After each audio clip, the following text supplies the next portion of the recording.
It's important to understand what the 5G is doing and what they say it's doing. We're told on the IEEE beamforming document that this technology cooked your eyes like eggs in World War II.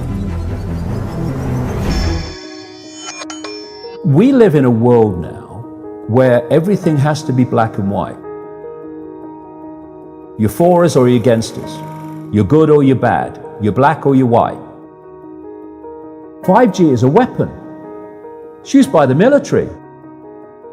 They drive up in these technology when they want to scatter a cloud, and they put out these frequencies in a much higher power than 5G will be initially with us, but the same frequency. And people scatter because they get the feeling their skin is on fire.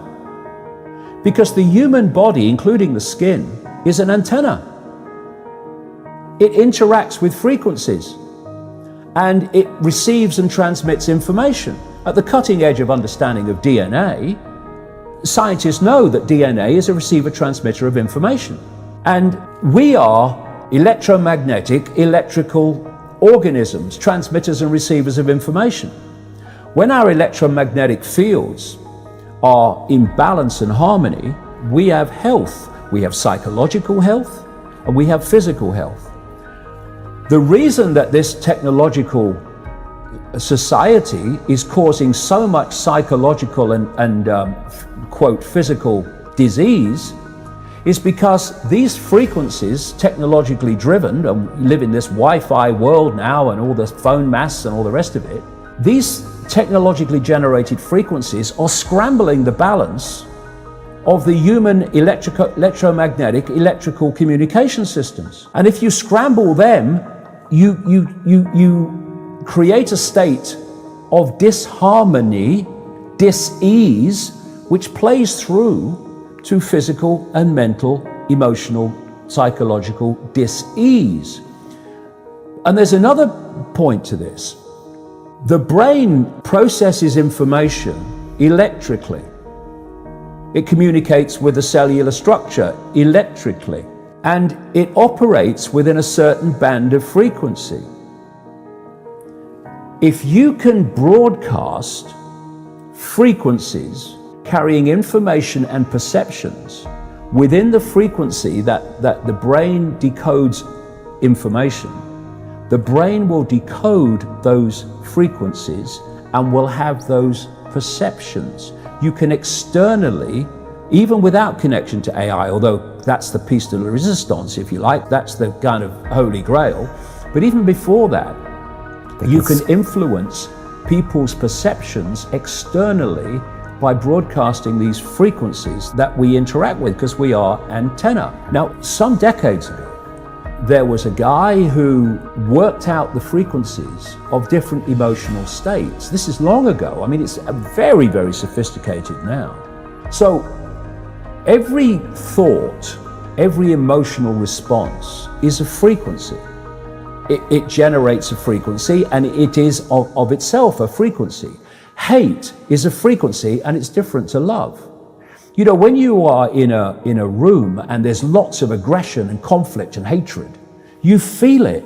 What do people say? Oh God, you can cut the atmosphere with a knife in there. That is because the frequencies of hate and conflict have been so generated, they have changed the electromagnetic field of the room. Okay, so 5G is going to be weaponized against us potentially. Yeah, but the point being that they worked out the frequencies of various emotions, including rage, and basically they can play across a community these frequencies without anyone knowing, and it starts to have an effect, and it starts to build rage, it starts to build anger, and people might not realize why they're feeling it, but they start to feel it. And then what they do is they trigger that with an event. Maybe some guy is attacked by the police or something, or somebody's arrested for something they didn't commit, and now there's the trigger. The blue touch paper's been lit of this manufactured frequency-driven rage, and you have mass riots and what have you, and people do things that they wouldn't normally do, and you can make people depressed. You know, the American military, they've admitted this. They have technology that fires frequencies at the enemy that basically breaks the enemy's spirit, so they give up and put their weapons down. This is the technology we're dealing with. Now you take that into account and then you think of 5G. First of all, 5G doesn't travel well because of the nature of its frequency. So instead of big towers, as we have now, broadcasting these frequencies long distances, it won't do that. And it doesn't go through solid objects, what we call solid objects, very well either. So to overcome that, there are going to be boxes broadcasting 5G, this weapon, down every street, all over the world. You're talking phenomenal numbers of these boxes, broadcasting like on the lampstand outside your children's bedroom and stuff, broadcasting this stuff. There's nowhere you'll be able to go where you won't be in a field of 5G. And another interesting thing, I don't know whether you've noticed this, but the story broke first of all in Sheffield, when the council started cutting down literally thousands and thousands and thousands of mature trees in urban streets. And there were big protests about it. You know, Sheffield claimed to be a green city, but all these mature trees were coming down, thousands of them. Now, the worst nightmare, I'm not saying cause and effect, but I'm saying think on it. The worst nightmare of 5G in a street is mature trees, because it can't get through them. They don't want urban trees for 5G because it won't go through solid objects very well at all, and it doesn't travel far. So we're going to have this explosion of 5G transmitters, and then there's going to be like 20,000 satellites up there beaming 5G at the Earth.